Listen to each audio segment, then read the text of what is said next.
यह कहानी एक लड़के ओवेन की है जिसके पास अद्भुत शक्तियां हैं। वह एक ही मुक्के से दीवार में छेद कर सकता है, उसकी पेशाब से टॉयलेट तक गल सकता है और वह एक हाथ से कांच का गिलास तोड़ सकता है। लेकिन इतनी शक्तिशाली क्षमताओं के बावजूद उसके पास ढंग के कपड़े नहीं थे जो उसकी शख्सियत के अनुकूल होते।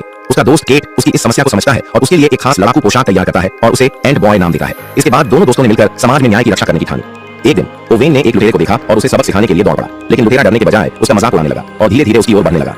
पहली बार किसी अपराधी से भिड़ते हुए ओवेन बहुत डर गया और घबराहट में दीवार पर चढ़ गया। यह देखकर लुटेरा डर के मारे भाग खड़ा हुआ। केट जब ओवेन से मिला तो ओवेन ने उत्साह में उसे अपनी दीवार पर चढ़ने की शक्ति दिखानी चाहिए, लेकिन वह बार बार असफल रहा। केट ने जल्दी ही समझ लिया कि ओवेन की शक्तियां उसके शरीर में मौजूद शुगर पर निर्भर करती हैं। जब उसके शरीर में पर्याप्त शुगर नहीं होती तो उसकी शक्तियां गायब हो जाती हैं। इस समस्या को हल करने के लिए केट ने ओवेन के लिए एक खास बेल्ट बनाई जिसमें शुगर स्टोर की जा सकती थी ताकि वह जरूरत पड़ने पर तुरंत अपनी शक्ति बढ़ा सके। अब ओवेन ने अपनी शक्तियों का भरपूर इस्तेमाल करना शुरू कर दिया। वह कारों को आसानी से पलट सकता था, आग में फंसे बच्चों को बचा सकता था और देखते ही देखते वह शहर का हीरो बन गया। यहाँ तक कि उसकी क्रश सिया भी उसकी फैन बन गई। लेकिन एक रात एक अजीब जीव इंसेक्ट फैट ने सिया का अपहरण कर लिया और शहर में एक स्कूल के छात्र के आत्महत्या करने की खबर आई। ओवेन जब छात्र को बचाने के लिए गया तो उसे पता चला कि वह असली छात्र नहीं बल्कि एक डमी थी। असल में यह सब सिया की छोटी बहन का प्लान था जिससे ओवेन को सिया को बचाने के लिए मजबूर किया जा सके। इंसेक्ट फैट ने सिया के पिता से $1 अरब की फिरौती मांगी थी, नहीं तो वह उसे मार देगा। तीनों ओवेन, केट और सिया की बहन ने मिलकर सिया को बचाने की योजना बनाई। वे फिरौती वीडियो के आधार पर एक विशाल बंगले तक पहुंचे। ओवेन ने सिया के हाथ से उसकी मौजूदगी का पता लगा लिया, लेकिन वह एक लोहे के दरवाजे के पीछे बंद थी। अपनी खास शक्ति का इस्तेमाल करते हुए ओवेन ने एक ही झटके में दरवाजे के लॉक को अपनी पेशाब से गला दिया और अंदर दाखिल हो गया।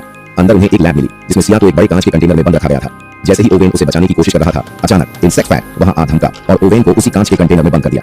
फिर उसने ओवेन को अपनी असली पहचान बताई। वह पहले एक वैज्ञानिक था जिसने ओवेन को काटने वाली चींटी पर प्रयोग किया था। उसका रिसर्च लगभग पूरा होने वाला था, लेकिन तभी उसके बॉस ने इसे बंद करवा दिया। इसी बीच पैसों की कमी के कारण उसकी मां का इलाज नहीं हो सका और उसकी मौत हो गई। अब बदला लेने के लिए उसने खुद को एक विशेष कीड़े फ्ली की शक्ति वाला इंजेक्शन लगाया जिससे वह एक शक्तिशाली जीव में बदल गया और अब वह सिया के पिता को उनकी करनी का फल चखाना चाहता था। आगे क्या होगा? क्या ओवेन अपनी शक्तियों का सही इस्तेमाल कर पाएगा? क्या वह सिया को बचा पाएगा? इस रोमांचक कहानी में आगे और क्या मोड़ आएंगे?